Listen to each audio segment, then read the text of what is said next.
आज के सबसे लोकप्रिय जन न्यूज चैनल महालक्ष्मी की ओर से आज का पावन दिन बैसाख शुक्ल के चांद के बढ़ने की शुरुआत होती है। एकम का पहला दिन आज के साथ सादर जय घजी बजरिया 8 और पर आज के दिन खास पावन दिन है।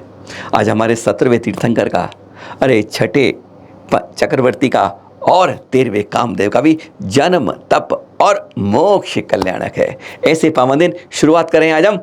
खास बात, कई लोग करते ना, हम चश्मा पहन के रखते हैं, इस चश्मे को उतार दीजिए। दिगंबरी चश्मे को या श्वेतांबरी चश्मे को हमें इसे नहीं पहनना, इसे हटाना है और चश्मा पहनना है तो केवल जैन चश्मा पहनना है जिसमें भेद नहीं हो, दोनों लेंस बता रहे हो, ये जैन चश्मा है। और आज हम हालचाल बात करते हैं शिरपुर के। हम पड़ोसी कभी 8-10 दिन में हाल पूछ लेते हैं, भाई कैसे हाल चल रहे हैं, क्या है। ये तो अपने भगवान हैं, तीर्थ है अपना। और कई लोगों के लिए जो सुबह सुबह इसको दर्शन करके ही आत्मसात करते हैं, वंदन करते हैं इन अतिशयकारी अंतरिक्ष पार्श्वनाथ जी के दर्शन करके। कहते हैं कई लोग तो जल ग्रहण करते हैं। उन सब की जानकारी के लिए जो यहाँ नहीं आ सकते, उन सब की जानकारी बता रहे हैं, उन्हीं के लिए आज की अप टू डेट खबर ला रहे हैं। हाँ, तो लेटेस्ट अपडेट से पहले हम ले चलते हैं 20 मार्च को, जब दोनों भाइयों के बीच सौहार्दमय वातावरण में जिला प्रशासन और पुलिस की अगुवाई के अंदर यह दोनों के बीच में सौहार्द के साथ समझौता हुआ, एग्रीमेंट हुआ लेप के बारे में। वैसे 17 मार्च को बन गया था ये, फिर तो किंतु परंतु बट चुनाची लेते जोड़ घट करते करते ये 20 मार्च को दोनों सहमति के साथ इस तरीके से यह बना। और बाकायदा दोनों की ओर से ट्रस्टी और संतों द्वारा तीन द्वारा इसको हस्ताक्षर करके एक वह वातावरण बनाया गया सौहार्द में जो जैनों की एक पहचान बने। हाँ, इस समझौते के मूल बिंदु जरा 6 पर डालिएगा, 6 अंक के ऊपर, 6 के ऊपर। जी हाँ, इस 6 में साफ लिखा था कि जैसी आज की तारीख में स्थिति है इस प्रतिमा की, उसी स्वरूप को रखा जाएगा। और पूरे समझौते का ध्रुवीकरण इसी बिंदु के ऊपर था जिस पर दोनों की सहमति थी। As it is where it is, जैसा है तहाँ है वैसा ही लेप करके उसको रखा जाएगा, मूल स्वरूप नहीं बदला जाएगा। बाकायदा 20 मार्च को दोनों के हस्ताक्षर के बाद जिला प्रशासन, पुलिस और दोनों की ओर से सभी लोगों ने मिलकर सौहार्दपूर्ण से प्रेस के सामने इस बात को स्वीकार किया। किस तरीके से आप सब जानते हैं कि मूल स्वरूप को अब नहीं बिगाड़ेंगे। औपचारिक बैठका होत होत्या आणि बैठक्यामध्ये एकमत होत नव्हतं, पण आज रोजी मंदिर परिसरामध्ये आम्ही बैठक घेतली आणि या बैठक एकदम सफल झालेली आहे। आणि लेपन प्रक्रिया असो किंवा दर्शनाच्या संबंधाने असो, सगळे मुद्दे जे आहेत ते मुद्दे दोन्ही पंथांनी मान्य केलेले आहे। उसके लिए आज डिसीजन ये लिया गया है कि जैसे आज लेप से युक्त मूर्ति का जो स्वरूप है वो स्वरूप का पूरा मेजरमेंट और फोटोग्राफी वगैरह हो जाएगी और वैसा ही स्वरूप वापस नए लेप में भी दिया जाएगा। दोनों पक्षों ने मिलकर के एक समझौता कर लिया है, जिस समझौते के अंतर्गत लेप विधि की जाएगी और मूर्ति का मूल स्वरूप बदला नहीं जाएगा। इस पर हम सब लोग सहमत हो गए हैं और जिसके कारण से हम लोगों के बीच में एक अच्छी बात बन चुकी है और ये बात हमारे लिए आगे जाकर के भी बहुत अच्छी होगी।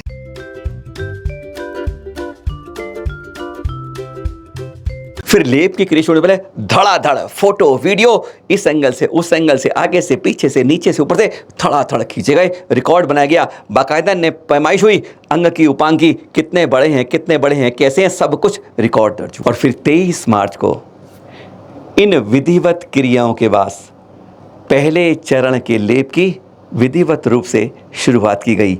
यह 23 मार्च के सुबह के दृश्य आप देख रहे हैं। और उसी बीच में ब्रह्मचारी भाई जी ने वहाँ जो कारीगर थे ना, उनसे जानकारी ली, उनके अनुभव के बारे में, आप लेप के बारे में क्या जानते हैं, कैसे करते हैं, क्या करते हैं, उस बारे में जानकारी ली गई, जो दृश्य आप उस दिन के देख रहे हैं। दोनों के बीच में सहमति बन गई थी, किसी को कोई विवाद होगा तो एक पुलिस के पास रजिस्टर रख दिया जाएगा और उसमें अपनी अपनी शिकायत दर्ज कर दी जाएगी। और अगले ही दिन 24 मार्च से शिकायत दर्ज करना शुरू हो गया।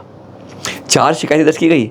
पहली शिकायत कि कारीगर निर्धारित समय पर नहीं आते हैं, यानी अगर लेट आना होता है वह भी नहीं बताते हैं। दूसरा बिंदु ये लिखा गया कि 4 कारीगरों का काम है, 5वें को कारीगर को क्या औचित्य है।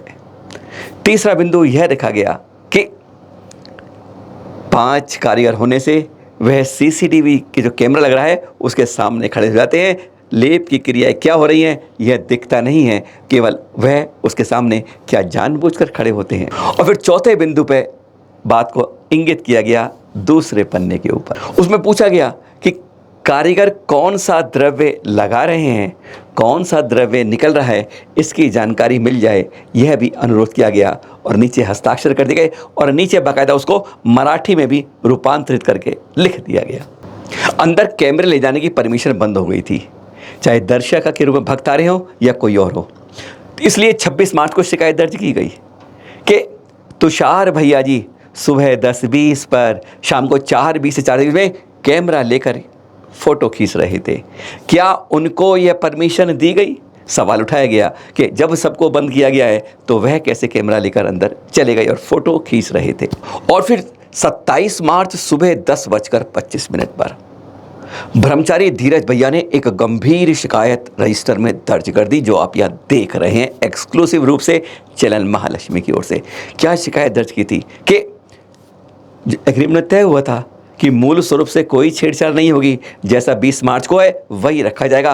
और 7वें दिन ये शिकायत दर्ज हो गई कि जो प्रतिमा की नासा दृष्टि है, यानी आधी बंद आधी खुली हैं, उन्हें खोल कर बनाया जा रहा है। साथ ही आँखों पर, कानों की, नाभि की और आँख के नीचे का जो दृष्ट रूप है उसको बदला जा रहा है। यह एक गंभीर आरोप शिकायत के साथ 27 मार्च को पहले दर्ज हुआ। और फिर शाम को पंकज भैया जी ने एक और लाइन लिख दी, जोड़ दी शिकायत के लिए कि तुषार भैया जी आज फिर कैमरा लेकर अंदर जाके फ़ोटो खींची उन्होंने। यानी पहले की शिकायतों पर भी गौर नहीं किया गया और इस पर कोई रोक आज तक नहीं लगी। और फिर इस प्रकार जो दृश्य दिखे 30 मार्च को इस रूप में पहले चरण के लेप का पूरी क्रिया हुई। यानी पहला लेप का चरण 23 मार्च शुरू के 30 मार्च को जो ख़त्म हुआ उसकी यहाँ पर आप एक्सक्लूसिव फ़ोटोज़ देख रहे हैं। उसके बाद जो ये फ़ोटो जारी हुई थी 30 मार्च की। एक भाई द्वारा अदालत में शिकायत करने पर 5 अप्रैल को सुप्रीम कोर्ट ने एक आदेश जारी किया कि लेप की क्रियाएं एक भाई कर रहे हैं वह करते रहें, कुछ उसमें कुछ शरण हो गया है उसे करें, पर यह सब कुछ अब क्योंकि कन्फ्यूज़न हो रहा था उसके अंदर, जिला प्रशासन की ही देख रेख में होगा।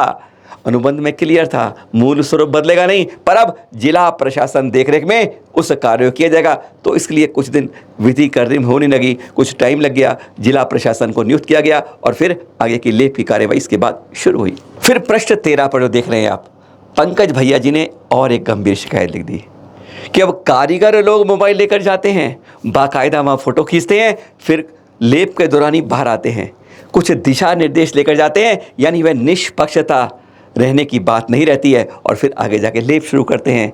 दाल में क्या लगता है, यह इस शिकायत में लिखा हुआ है। फिर 18 अप्रैल को धीरज भैया जी ने, यानी आज से 3 दिन पहले, तहसीलदार महोदय जी को एक शिकायत की।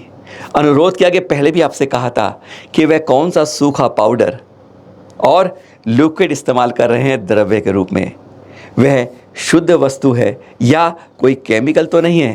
पहले भी अनुरोध किया है, इसकी जानकारी नहीं मिल रही। और दूसरी बात यह कह दी कि कारीगर ग्लव्स लगा के प्रतिमा पर लेप कर रहे हैं। ग्लव्स कभी भी पूजनीय वंदनीय प्रतिमा के ऊपर शास्त्र अनुसार, आगम अनुसार उपयुक्त नहीं है। यह हमारी प्रतिमा का अवमानना होती है, अपमान होता है, सम्मान नहीं होता है। इसलिए इस बात पर तुरंत उचित कार्यवाही की जाए। फिर कल 20 अप्रैल को पृष्ठ 17 पर देख रहे हैं आप, ये पंकज भैया जी ने एक शिकायत और दर्ज कर दी। प्रतिमा वीतरागी है और वीतरागी भगवान के ऊपर एक धागा भी नहीं रखा जाता। अरे अकलंक निकलंक के बारे में भी जानते हैं आप। और प्रतिमा तीर्थंकर प्रतिमा पर एक धागा कभी स्वीकार्य नहीं होता है। और यहाँ पर कारीगर क्या है, कपड़ा रख रहे हैं। जी हाँ, कपड़ा, यह शिकायत करी गई, जिस पर तहसीलदार महोदय को कार्यवाही के लिए शिकायत ये दर्ज करी गई थी। और फिर कल यानी 20 अप्रैल शाम को ही एक और मराठी में शिकायत दर्ज कर दी गई, जैसा देख रहे हैं आप, कि सुप्रीम कोर्ट के आदेशानुसार जिला प्रशासन के अंतर्गत उनकी देख रेख में ही लेप होना चाहिए। लेप चल रहा है, जबकि कुछ लोग गए 12 बजे के आसपास तो देखा कि वहाँ पर जिला प्रशासन का कोई नहीं अधिकारी और लेप बाकायदा चल रहा है? ऐसा क्यों हो रहा है? क्यों सुप्रीम कोर्ट के आदेश की अवहेलना हो रही है? यह बात दोनों कल की थी। फिर यह पोस्टर सामने आ गया कि 24 अप्रैल को जैन भाई वाशी में जिला कलेक्टर के पास जाके यह मौन महारैली निकाल रहे हैं। क्या कारण हो गया? जिला प्रशासन वहाँ उपस्थित नहीं होता है? क्या प्रतिमा में बदल ले जाता है? इस तरह की बात लेके जैन भाइयों ने मिलकर एक सामूहिक बड़ी महारैली का आयोजन करा है 24 तारीख को। हमने से कारण जानने के लिए आखिर क्यों रैली निकाल रहे हैं तो हमें एक संत महोदय ने क्या कहा, जरा एक बार सुनेंगे आप? सुनिए जरा। क्योंकि ये जो सुप्रीम कोर्ट के आदेश की अवहेलना करके जी। एक पक्ष के लिए ये सब कुछ दे रहे हैं। जैसे कि जिला प्रशासन के लिए वहाँ पर बैठ कर के सुपरविजन करना चाहिए था मूर्ति के जब लेप होता है। तो अपन पारदर्शिता बनाने के लिए उनके लिए दिगंबर का प्रतिनिधि एक बैठाना चाहिए था। तो उन्होंने कह दिया नहीं, हमारे लिए सुप्रीम कोर्ट ने हमें सौंपा है और हम भी सब कुछ करेंगे। और उनका जिला प्रशासन भी उपस्थित नहीं रहता। आज मैं गया 12:25 पर, जिला प्रशासन का एक भी अधिकारी, एक भी व्यक्ति वहाँ नहीं था, लेफ्ट का ही चालू था। अच्छा। हाँ, तो इससे अपन को एक आशंका बढ़ रही है कि जिला प्रशासन जो है ना मनमाने अर्थ निकाल करके और इसके साथ साथ जो है ना हमारी मूर्ति के स्वरूप को बदलने में सहयोगी बन रहा है। क्या मूर्ति का कोई परिवर्तन किया गया है अभी तक? हाँ, फनावली में परिवर्तन किया गया है। फनों में परिवर्तन कर दिया? फन में ऊपर कोई मणि लगा दी है, कुछ कर दिया है? हाँ हाँ हाँ हाँ, मणि लगा दी गई है। तो मतलब इसकी हमने आपत्ति रजिस्टर में दर्ज कर दी? हाँ, आपत्ति दर्ज की है। तो पुलिस कुछ नहीं कर रही इस पर कार्रवाई? प्रशासन पुलिस ये कहती है कि अब जिला प्रशासन देख रहा है, हम नहीं देख रहे हैं। हाँ। मगर बोले आप इस रजिस्टर में लिख सकते हैं। हाँ। और रजिस्टर में अपन ने लिख दिया और आज भी लिख दिया कि जिला प्रशासन का कोई भी नुमाइंदा वहाँ पर उपस्थित नहीं था। अच्छा। 12:25 पर लेप चल रहा था और लेप चालू था। अच्छा। और हमारा कोई आदमी रहता है नहीं रहता है वहाँ पर? हमारे आदमी तो बैठने नहीं देते। वो कहते न श्वेतांबर का रहेगा न दिगंबर का रहेगा, सिर्फ जिला प्रशासन रहेगा। तो श्वेतांबर के लोग तो फिर भी आते जाते रहते हैं, लेकिन दिगंबरों को बैठने नहीं देते। तो ये पक्षपातपूर्ण बात चल रही है। इस पूरी कहानी पर कुछ बातें सामने आ जाती हैं, कुछ सवाल सामने हो जाते हैं। पहला, कारीगर कौन सा द्रव्य लगा रहे हैं?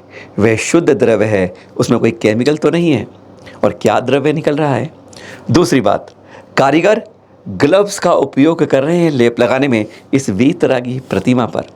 तीसरी बात, वीतरागी प्रतिमा पर धागा तक नहीं होता, उसे कपड़े से ढका क्यों जा रहा है? चौथी बात, जिला प्रशासन क्यों सुप्रीम कोर्ट के आदेश के बावजूद क्यों वहाँ पर उपस्थित नहीं रहता है? पांचवी बात, जब अंदर मोबाइल कैमरा आदि ले जाने की सख्त मनाही है तो कारीगर या कोई और वहाँ पर कैसे मोबाइल ले जा रहा है, फ़ोटो खींच रहा है? बाकायदा कारीगर क्यों चर्चा करते हैं और ये बात हो रही है? छठी बात, बहुत महत्वपूर्ण बात, कि प्रतिमा में परिवर्तन हो रहा है। और यह देख रहे हैं आप, यह हम प्रतिमा इसलिए दिखा रहे हैं आपको, देख लीजिए मूल प्रतिमा। कहा गया इसमें जैसा कि ऊपर फन पर मणि बना दी गई है। यह क्रियाएं शुरू होने से पहले चित्र में देखिए, क्या फन के ऊपर पहले कोई मणि बनी हुई थी या नहीं, ये आप स्वयं देख लीजिए। यह लेप शुरू होने से पहले के 23 मार्च के चित्र आप यहाँ देख रहे हैं। ध्यान से क्लोजअप देखिए, क्या फन के ऊपर कोई मणि बनी हुई थी? और अब ये जरा क्लोजअप देखिए, हाँ क्लोजअप करिए, फन के ऊपर जाइए, देखिए कुछ ऊपर से उभर रहा है। जी हाँ, यहाँ फन के ऊपर मणि प्रतीत होती है। यह 20 अप्रैल का शाम का चित्र है जो स्पष्ट कर रहा है कि यह मूल स्वरूप में जो आपने देखा कि फन के ऊपर कुछ नहीं था, यहाँ फन के ऊपर मणि बनी हुई प्रतीक साफ दिख रही है। बाकी इतने क्लोजअप में नहीं पहचान पा रहे, जैसा वहाँ पर शिकायत में लिखा था कि आँखों में, कानों में, नाभि में, आँख के नीचे कुछ परिवर्तन किए गए हैं, वह तो नहीं, पर मणि यहाँ पर बनी हुई साफ दिखती है। यहाँ पर देख लीजिए, अलग अलग देख रहे हैं, समझ नहीं पा रहे थे। आप यहाँ देखिएगा, मूल चित्र दिखा रहे हैं आपको, लेप से पहले का देख रहे हैं आप, यह मूल स्वरूप है।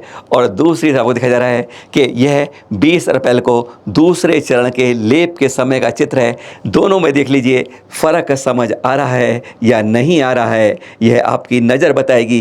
कहते हैं भगवान तो हमेशा मूक रहते हैं, किसी से बोलते नहीं हैं, पर कहते ये भी हैं कि पाषाण तो स्वयं बोलते हैं। हाथ कंगन को आरसी किया, पढ़े लिखे को फारसी किया। समझिए आप भाई हैं, हम जैन हैं और जैन ही रहेंगे। आपस में मिलकर सौहार्द से, अपने विश्वास से आगे भी ये लेप करेंगे, पर मूल स्वरूप में कोई परिवर्तन नहीं करेंगे। इन्हीं भावना के साथ सादर जय जिनेंद्र।